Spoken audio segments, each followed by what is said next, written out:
of course, I'm sure we've all heard the phrase "mums go to Iceland." Unfortunately, they no longer use that as far as I'm aware, but it does seem that quite soon another group of people might be going to Iceland, which unfortunately might make you decide not to. And I say that because according to this article, it says that Iceland's supermarket could employ criminals to help them avoid jail time. Well, I don't know about you, but that's not the exact way I thought that Iceland would do their recruitment, because I don't know about you, but I think the last message that you want to send out is, if you want a job, then you're going to have to do a bit of nicking. Because let's face it, especially in this day and age, getting a job can actually be quite hard to do. And if you're bypassing loads of people who are applying for it and just giving it, or appear to be giving it, to people who have, basically nicked from your store, or may have done, then in my opinion that sends out the wrong message. But anyway, the concept could see low-risk offenders handed suspended sentences and given a role at the company instead of being jailed. And Paul Crowley, Iceland's first director of rehabilitation, told the Times Crime and Justice Commission, "If all goes well, then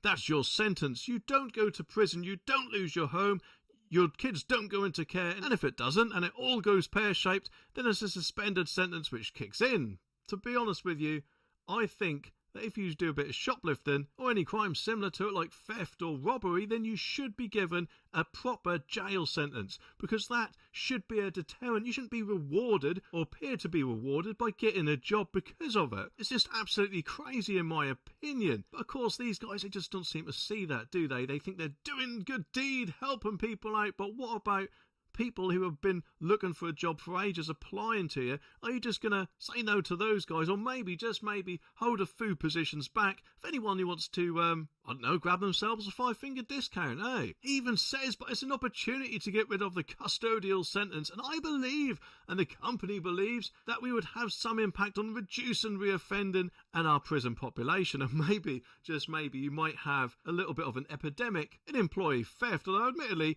I could be wrong.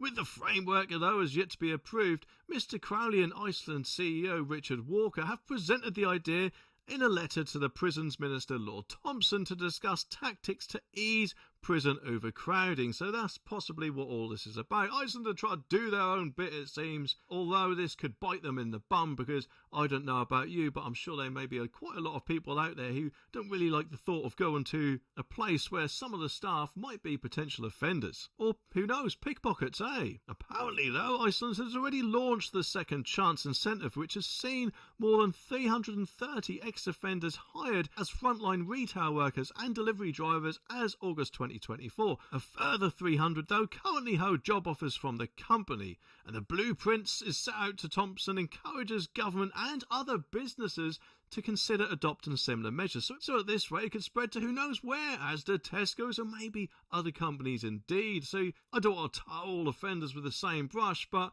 it might be a good idea to keep an eye on your pockets, eh? Especially, of course, if this does indeed go ahead, although admittedly, Iceland might be facing potentially a bit of a boycott.